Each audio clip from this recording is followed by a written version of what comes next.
Hey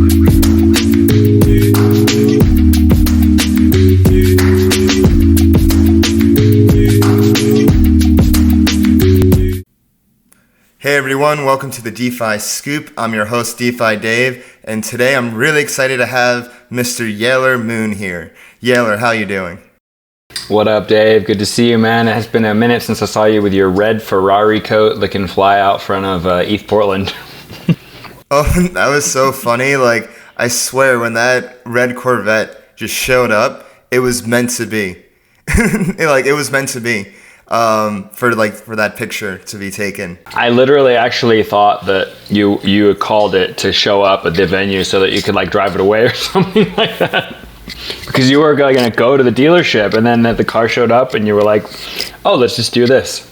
Yeah, and I swear to God, the guy like walked inside for like 5-10 minutes, just enough time for me to take the picture.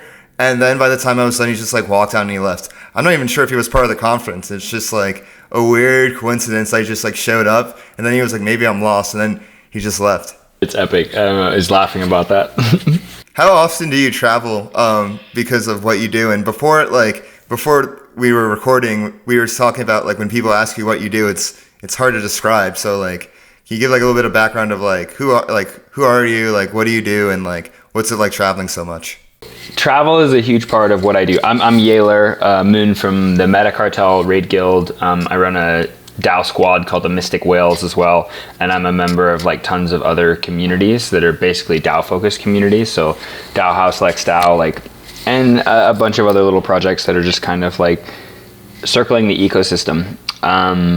How travel impacts what I do, it's everything, right? Like, even though like through the year of 2020 and 2021 when we had some wacky restrictions going on, there was still a lot of like conversations that were happening. There's still a lot of connection that was happening, and now that travel is opened back up, it's like things are coming back online in a real big way. So I have 5 events that I'm gearing up for over the next 6 months. One in Denver, obviously coming up, ETH Denver. And then we have an event in Costa Rica.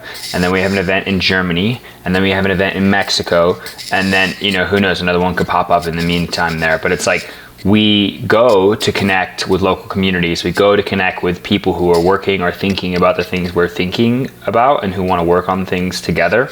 It's really easy to lose the narrative of what's happening in crypto and Web3 and the blockchain space if you're not there hanging out with people, meeting with people, and realizing oh, these people are actually really cool. They have some really good ideas. They're almost, I would say, more heart-centered people than your traditional Web 2 tech bro, VC fundraising squad. Not that any of those things are bad, it's just definitely not my vibe, right?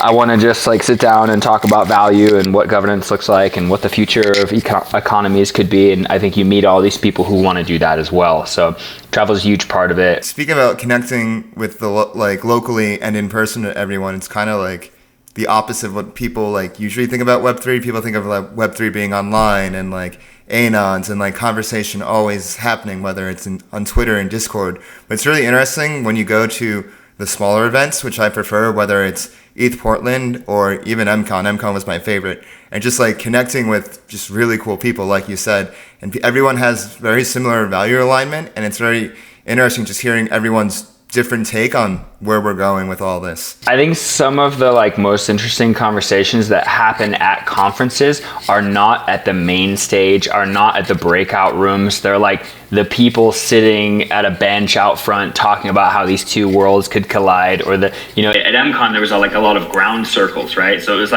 yo, we're going to talk about governance. Come and sit in a circle. It's 5 people. Oh, it's 8 people. Oh, it's 15 people. Then you're wait, there's a lot of cool people sitting in a circle, right? You see all these project leaders, what are they talking about? So you sit down there, you get in there, and you realize, oh, they're having a really in-depth conversation about, what the space looks like, how it's evolving, what we can do, what we can participate, what's missing, what's needed. We're really stoked to see these kind of events, right? These DAO-owned or run events that are community-run events keep expanding, because last year we had we accidentally we let 420 people in, and we were only supposed to let 300 people in, but it was fine because we had a lot of space and we took over more parts of the building.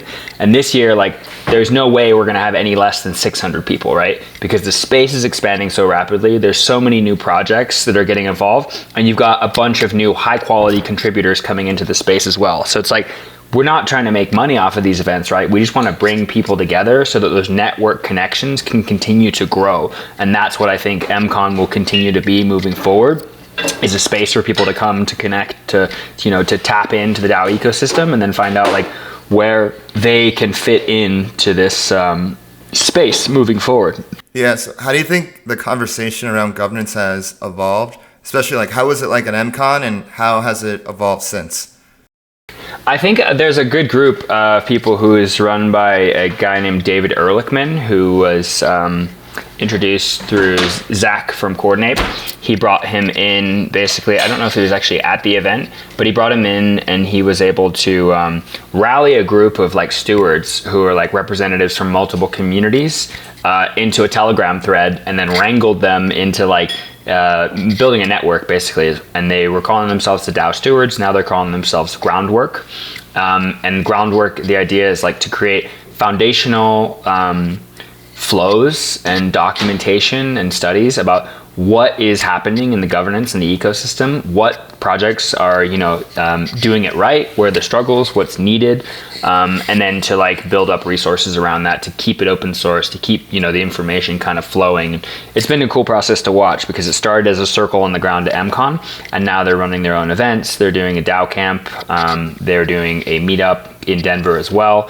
So I think those things are definitely continuing on. It's been a lot of like user generated experiences, like, hey, what do we need, what's happening now? But my personal opinion, the more we can break down silos between projects, the more success that we're going to see. Like, my biggest concern is like, you have this DAO over here and then this DAO over here, and they're like kind of maybe building the same solution, right? And maybe there's a little bit of like, well, we do that, that's our spot. But it's like, how can we merge and weave the offerings and the services together and make it super interoperable? Because blockchains have already like kind of failed the interoperability challenge, right? Like, everyone wants their own blockchain, you know, oh, we're going to use this, that, and the other, and then we're going to capture all these people who want cheaper transaction fees, and you see that just doesn't work, right? Because it's like, you can't spin up a permissionless and say secure blockchain in a matter of like a year, right? It's like, these things take time. There's a huge network, a huge investment. And I think that's why Ethereum is so successful, because a lot of people are rallying around EVM standard, right? As like, hey, this is the baseline, the security, right? And then we can build things on top of it, and you can choose your flavor, right? How fast you want to go, what side chain you want to go on, and then the roadmap, you know, to ETH2 as well.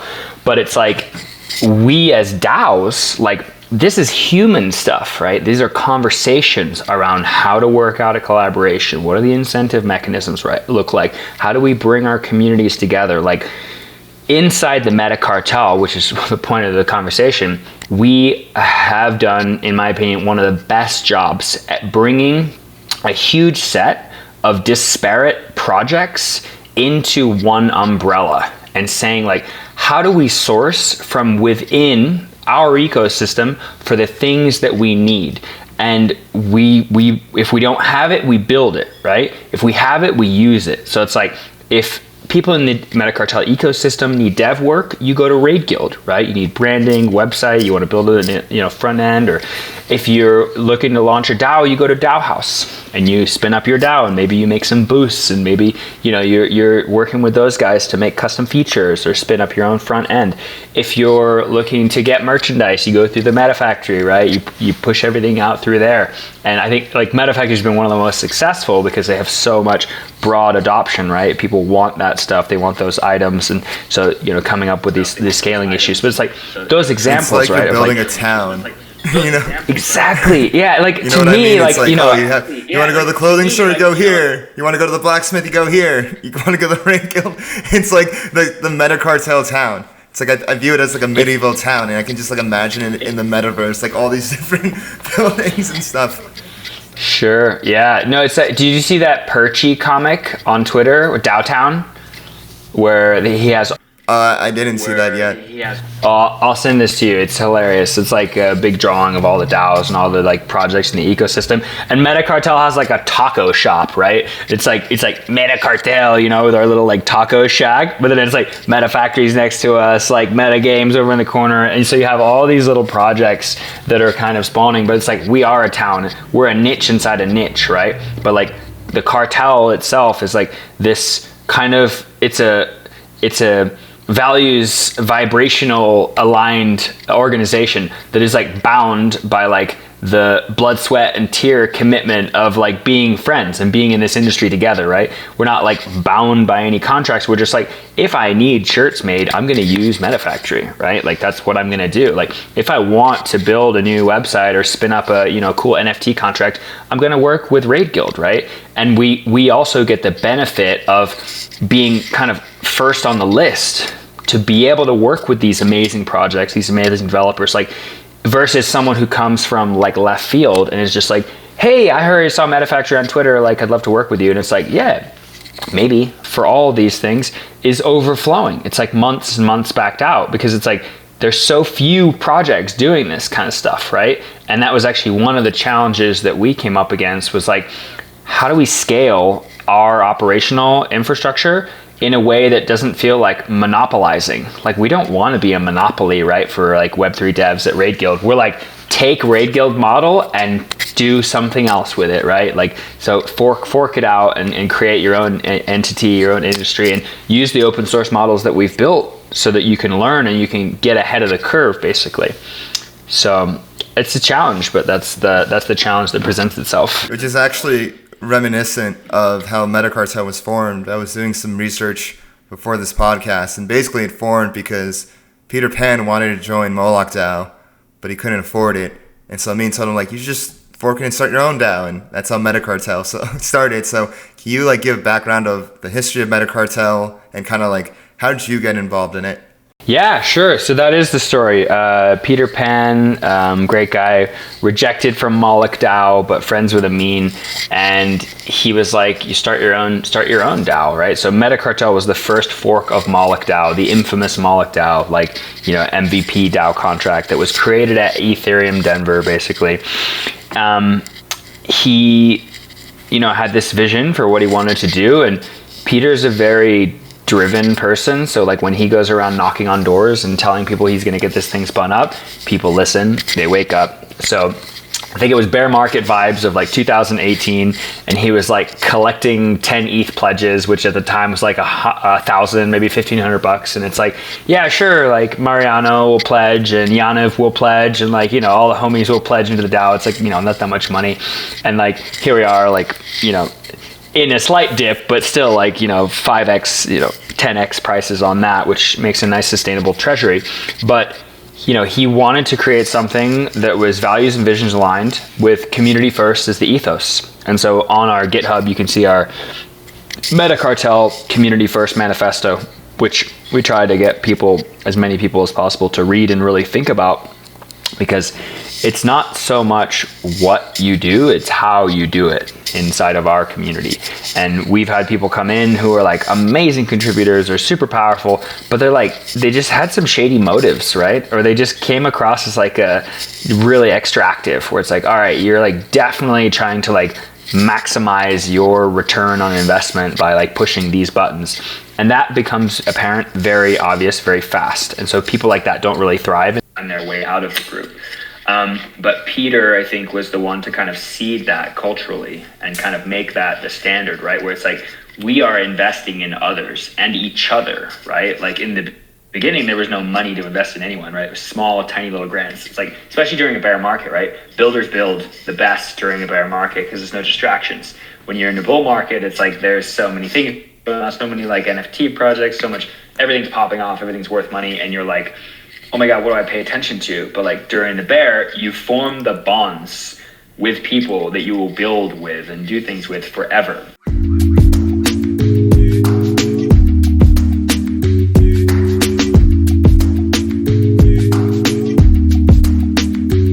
We're back from technical difficulties, never a dull moment in crypto. We have Yalor Mewn Outside Edition, and where were we before? We were talking about MetaCartel and the importance of community and networks. And how does MetaCartel, like one thing that really sticks out to me about MetaCartel is you guys are cultivating a culture of collaboration. And this is really important, especially like early on in the history of Ethereum and the Ethereum blockchain, because I kind of view, like how I view this space and view crypto as like each chain is its own nation state. And like with that nation state, it has its own set of values, and kind of like MetaCartel and Molok DAO are really instilling the values of collaboration into these chains, and it kind of seeds into like all the projects that they support. And you kind of notice the same with when you notice the values of other chains, and you can just tell there's just like something different. You can definitely tell there's something different. So I guess like how does MetaCartel cultivate that, you know, culture of collaboration, and how does that scale in the long term? Yeah, I think that's a really good point. Something that like is behind the scenes that we often don't talk about enough, but that is really essential to like what we're trying to do here, right? Through the grant funding, through the, you know, product market fits, kind of mentorship programs that we're running. It's like, how do we bring people together with the intention of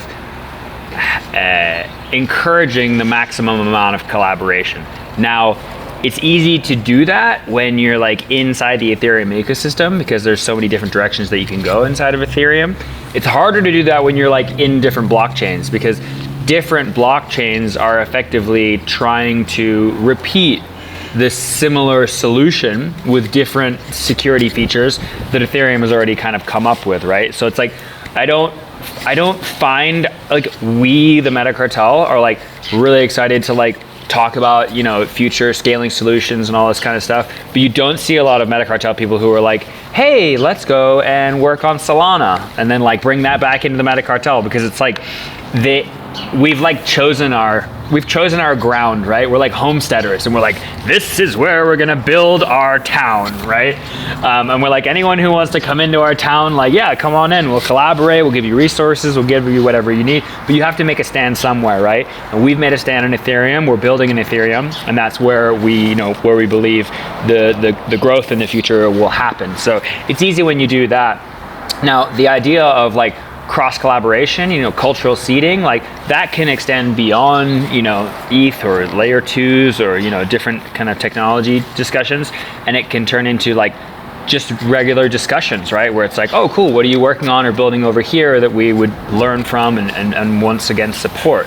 Now, because MetaCartel Grants is a grant-giving DAO, we can't give grants to projects that are not Ethereum-based, right, or one of the sidechain solutions, because the money that we have is on Ethereum, right? So it's like, we give the money on Ethereum, you need to use it on Ethereum, or, you know, put it into your accounts to then build the ecosystem. And then we also have an accountability factor. It's like the donors gave the money to help bootstrap the DApp layer of the Ethereum ecosystem, not of any other ecosystem, right? So we might encourage like some kind of rage quit scenario happening there.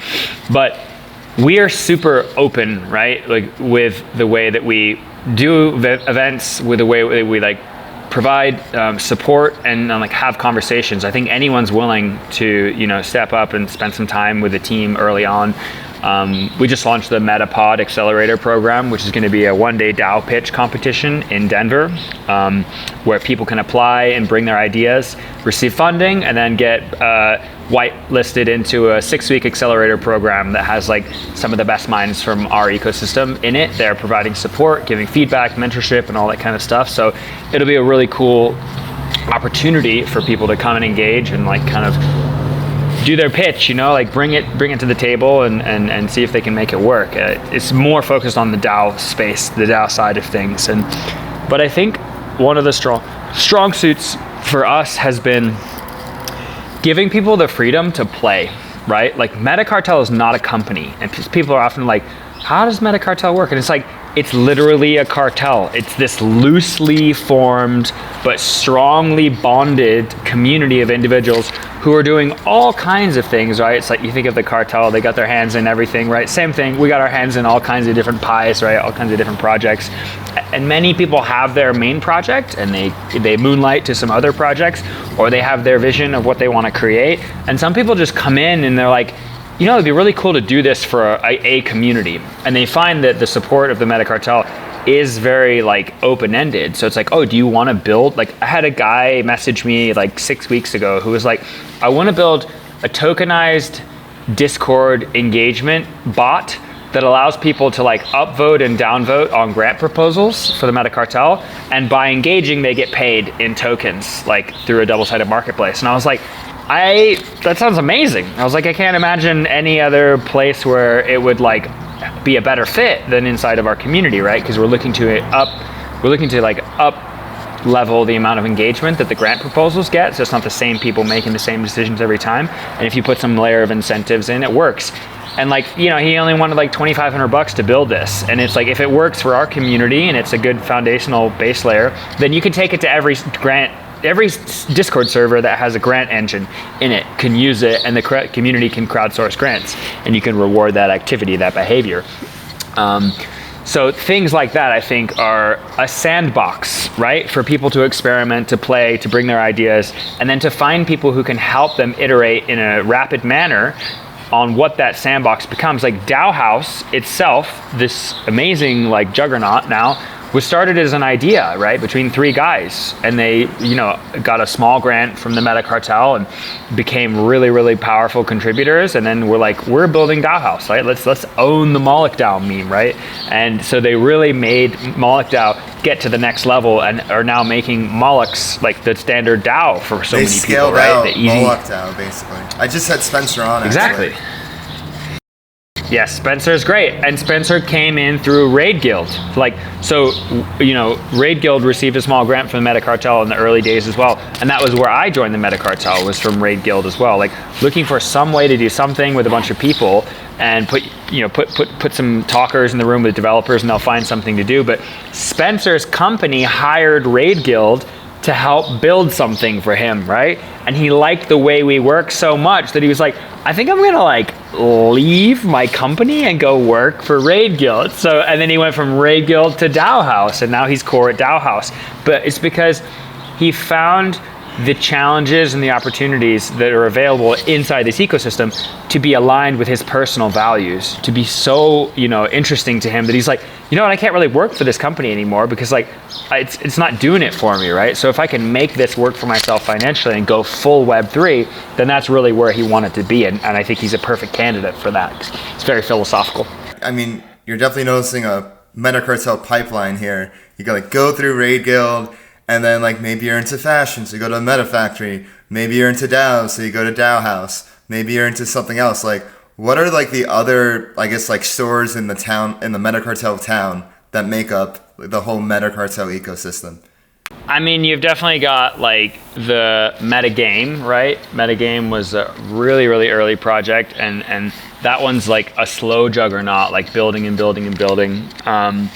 You've got kind of like ecosystem projects that are like more loosely affiliated, but like friends with the MetaCartel. But I would actually throw the question back and say, like, what do we need now, right? Like, what doesn't exist yet? What doesn't exist that we should be focusing, that we should be thinking about building? Like, I think the MetaPod will be, it is its own DAO, which will be like it's going to be at tons of events in the future, right? So we just did a partnership with Dystopia Labs, and we're going to be like at all of their WAGMI events in the next 2 years. So it's like that accelerator program, which is very like akin to a Gitcoin kernel kind of program, but from the MetaCartel, will hopefully onboard as many successful and thoughtful people into the ecosystem as kernel has as well, and keep growing that. But like, there's definitely a funnel happening here, right? You have like, Raid Guild, cohort programs, right, which are free. You can learn how to work with a DAO. You can do a course through DAO House as well. So you can funnel in through many different ways. You can come to a MetaPod event, IRL, and then you can make your way to a grant, right? You get a grant proposal, so you receive a grant from the MetaCartel, and then you spend some time building your product, right? And then maybe at some point in the future, you can hire Raid Guild to help you go through a process of like building out your community or building out your product. And then it's like there may be a fundraising point in the future. And so you could use DAO House if you want to go the CCO route, right? Which is how DAO House raised their funding for their community contribution opportunity using the DAO House platform. Or you can go the private way, right? And you can go funnel into MetaCartel Ventures, right? And receive funding for your project from the DAO. So it's like it's like having as many buckets out and having all the funnels lead down into like you getting what you need to build what you want to build. Laid out the whole roadmap, the whole blueprint for anybody that wants to get into DAOs. Learn about DAOs, go take a course, and then you can go join a DAO, learn about it, and then maybe if you figure out like, oh, like what's a missing puzzle piece in this whole ecosystem, you create it, get a grant, and then, you know, we'll see where it goes down the line, and then you raise money. And wow, that sounds really liberating, to be honest. just like it feels very like, what I really love about this list in general is just like all like bottom up and self-directed. And it feels like it's like you're the character, it's your journey, it's your adventure, and you're just like trying to figure out like where you fit. And I feel like I've had a very similar Web3 journey, but just like not like that. But like you, and that's really important that like you're creating these like roads and like train tracks basically for people to get on, because they didn't exist before. That's a really great point. We're like blazing new pathways, right? For people with almost unorthodox skills, like probably you and I are very similar, right? We're like talkers, we're like networkers, we're like, you know, we ideate about things, right? But like, I don't sit behind a computer and like, you know, make code like so many people think I do. Oh, you work in crypto, you must be like a math master, right? Or an engineer. And I'm like, no, literally I spend most of my days in phone calls, talking to people, having conversations, dreaming, like envisioning what things could be like, and then trying to like say, can we like operationalize this? Can we actually do this? Like, is it worth our time? Do we have enough buy-in? Which I think it's like, that's the job. That's like part of the job, right? But like, it's a new type of job. Basically, I pretend that I'm a dev, and like, that's how I like make my way through everything. I think you're right. Like, I think like that's a big, people like assume like if you want to be in crypto, like, oh, like you have to be a trader or you have to be a developer. But no, and I would actually argue like there's such a lack of like, you know, kind of like soft skill people in crypto that we need. I'm thinking specifically of a marketing guy I met in LA. I was in Venice Beach at my buddy Ben Lakoff's place. He's the founder of a project called Charged Particles. So we're hanging out and like riding motorcycles, and his buddy John Nemitz comes to visit for a couple days. He's like, oh, I forgot he's coming as well. And this guy runs his own individual freelance marketing studio, right? He's a single marketing agent guy. Maybe he has like his resources for graphic design and stuff like that, but he's like very systematized. Like his processes, his way of doing things, like they make total sense, and he's really good at what he does. And he gives free consultations to people who are like, oh, I've got this website for selling candles or like whatever. And I'm like, John, you're the perfect fit for the Raid Guild, because we want to start doing like marketing operations, and we have a little arm called the Shill Shop, right? So it's like work with the Shill Shop. You can like boost your brand up, but it's like the guys who are in the Shill Shop now, like they don't have time to do it really well, right? And to do it on the high level. But like Raid Guild specifically, because it's like such a cooperative environment, anyone can come in and lead, right? So I'm like, John, you should come in, right, and start leading these guys and show them how like marketing is really done really well, build a standard operation of like services, and then grow that team, right? So you have like 5, 10, 15 people on the marketing agency, but it's like, you don't own the marketing agency, right? It's because you're not the CEO. It's like the entire agency is owned by all the members of Raid Guild via the shares in the DAO. So it's like, yes, you're getting paid, right?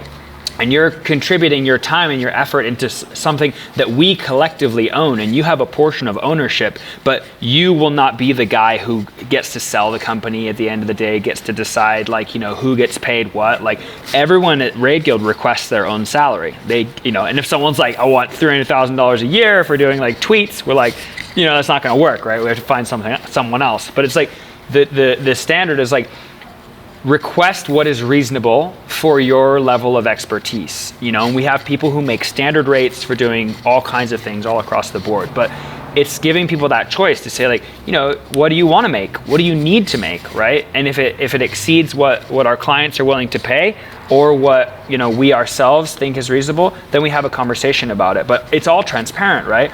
All of our payments are transparent. Everything that everyone gets to do is transparent. Yeah, and that makes it this really open door policy, right? Where we can talk about what we do, what we don't do, like the kind of things that we were interested in expanding on in the future. And you can see yourself being a part of this vision, right? Of like this collective privately owned agency that's like much more powerful because it's got a bit of energy from all the members versus like an old agency, right, that's got someone at the head who's like super rich and who's like, you know, trying to move people around and like make it work for them, right, economically. And we have no overhead costs. We have no operating costs. Like, we don't pay any administrative staff. We don't pay any marketing agencies. We don't do any Google traffic ad, nothing, right? Zero. And it's literally like, people are like, I've loved working with Raid Guild. It's been like a great experience. So they come back again and again and again, and they refer other people into the group as well. And if there's an issue, I mean, look, we've had some people who hated us for some reason or other. It's like their platform was collapsing anyway, and they blame it on us. And we're like, that's fine. Like, you know, this is not our issue, right? We didn't build the failure of your community. But it's like we get over those things, we move forward, we learn from them, we improve, and like the group continues to like level up, right?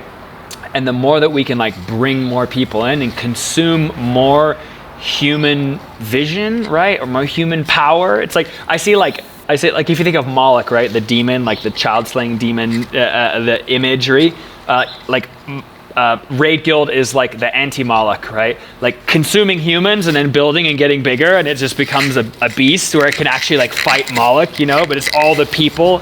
And I'm like, that's how I think of it, right? We're consuming people, but so we can plug them in and we can activate them and we can like literally free them.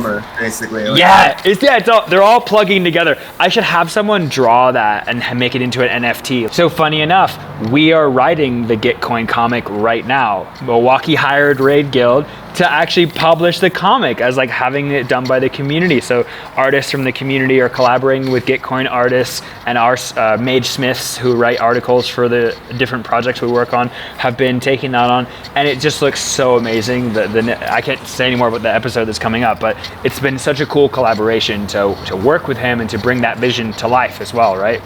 Cool. Is there like is there a close relationship at all between Gitcoin and MetaCartel? Because you guys definitely align in value. So I guess like I could see you guys collaborating a lot, right? We have a bromance, you know, like we're definitely like we're in the same club, you know, we hang out, like we share resources. Gitcoin was one of our first hires at Raid Guild. Gitcoin was one of our first clients. They brought us on to do a project with them when we had like, you know, no clout, no experience. And like, you know, it was a great working experience from the very beginning. I went and spent 8 months with Gitcoin during the GTC drop, basically talking about the community, talking about governance, spending time with them. So like we have really strong ties. And we just really respect the work that they're doing, right? Like public goods is absolutely something we need to focus on, and we're very values aligned. So it's like we don't even need an economic incentive to be aligned. We just know if they're doing an event, we'll be there. If we're doing an event, they're gonna be there, right? Like we always co-sponsor. So it's like, we'll sponsor yours, you sponsor ours. But as long as we're there doing it together, we're there in spirit. So it's like, you know, always an open line of communication between anyone. And I've met so many great people who work at Gitcoin, who continue working at Gitcoin, which is a beautiful place to be, I think. Gitcoin, I'm so proud of Gitcoin DAO. I couldn't be happier to see that thing up and running and really pushing the bar, you know? I was able to talk to Kevin for a bit in Lisbon when I was writing for the Defiant, and just like hearing how he has to say, like, Peter Pan was super driven, like so is Kevin. Like he's just thinking about, you know, coordination experiments, like whatever works. He's like, if it works, like I'll try out anything. And like, you know, this what's working for Gitcoin is how could I forget the name? I'm just tired. What they do now, the quadratic funding, like that just happened to work. For sure, yeah. I mean, it helps when you create like you create something based on a paper that Vitalik wrote, right? Like quadratic funding paper, and then you make it a reality. Like that's a beautiful meme all the way through, right? Vitalik's like one of those people, like I always view him as somebody that thinks decades ahead, and things that he's like writing about now, like probably won't be implemented until decades ahead. And we're kind of getting the tip of the iceberg with like whether it's Uniswap being created or Gitcoin being created, but it's gonna be really cool to see like what else will be created from his writings. 100%. I couldn't be happier to follow a guy like Vitalik into the next generation, basically, because humble, driven, like, you know, and brilliant, just the way he sees things and works for people. I believe he's a massive humanist. You know, he loves collaboration, cooperation, and is leading the charge, right? Truly, yeah. And I kind of like view his position as like kind of like the intellectual godfather of Ethereum now, like, because you know what I mean, because like it's not like he's involved with the day to day, but he's like doing these writings and people are like thinking about his writings and what. Yeah, inspiration, man. The things he does inspire us to keep pushing forward and to keep thinking in different ways. And you know, same thing with like Amin Soleimani publishing Molok DAO, and the writings, right? The meditations of Molok, which were done by Star Slater Codex. But like Amin read that and was so inspired that he's like, I'm gonna create this DAO and call it Molok so that people read the article. And if you haven't read Meditations on Molok by Star Slater Codex,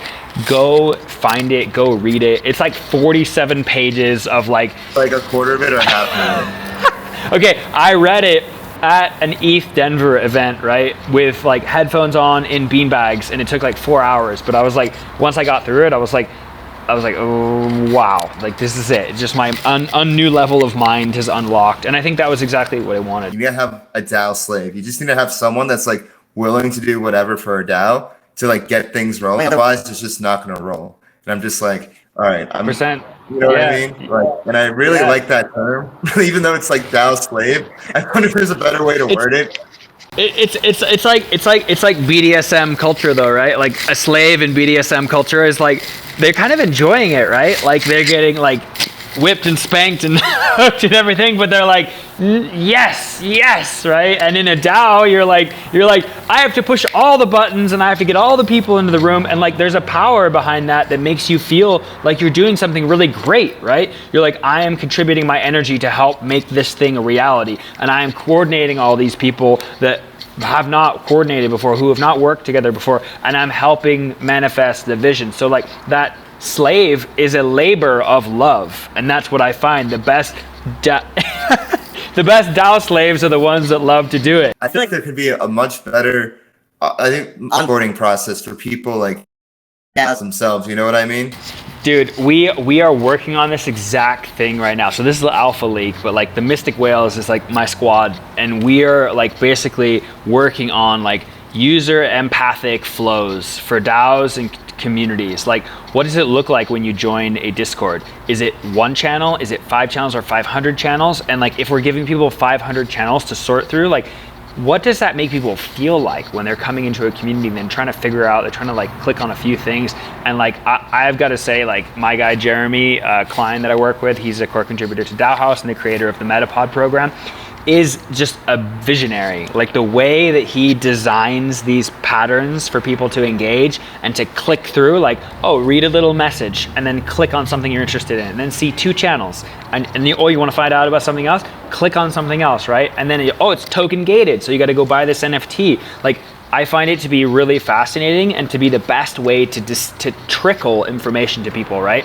On the path that's their own journey. It's not like, here's everything, figure out where you land. And that's like poor user experience design, basically. When you get into a Discord server and you're like, what is happening here? It's because enough people didn't spend time really thinking about what the new person coming in is going to experience when they enter that server. And we need so much more of that. We need user empathy all across the space.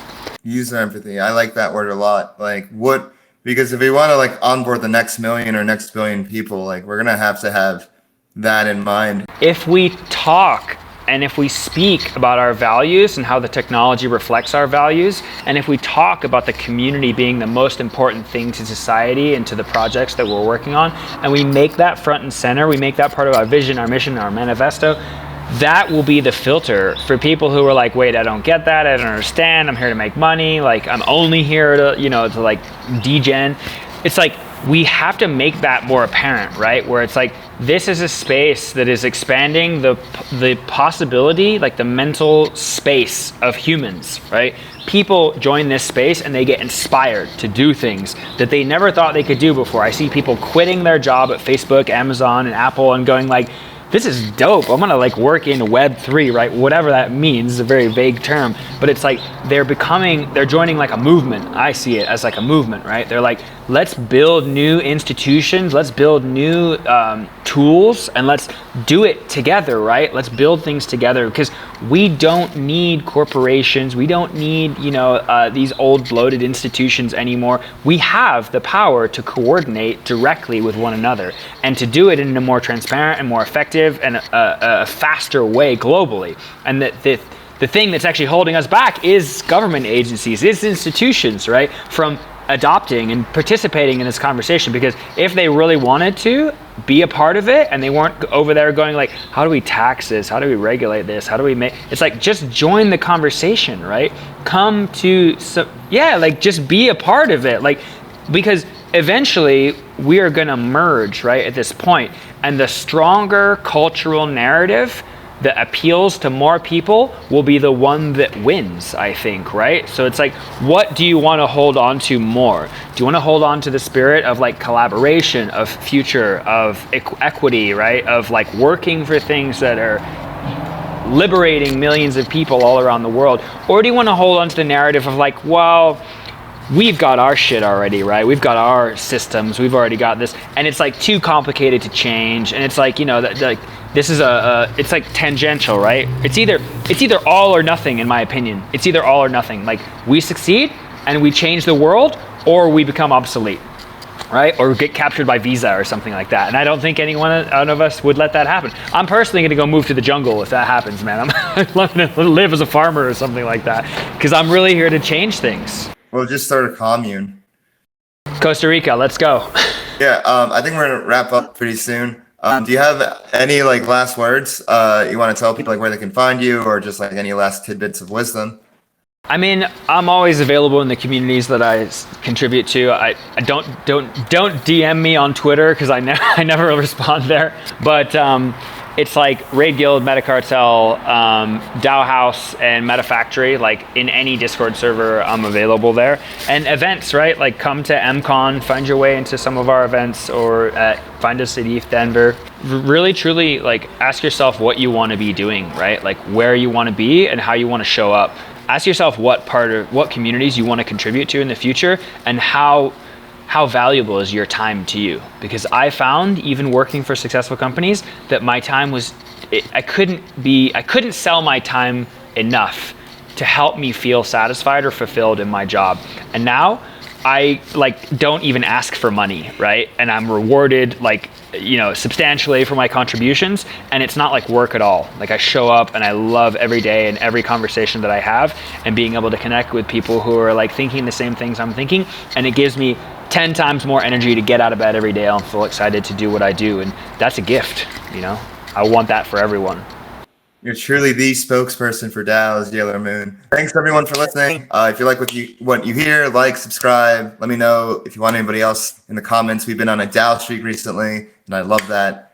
The future is DAOs for sure. Thanks, Yalor. Thanks, Dave. Good to see you, man.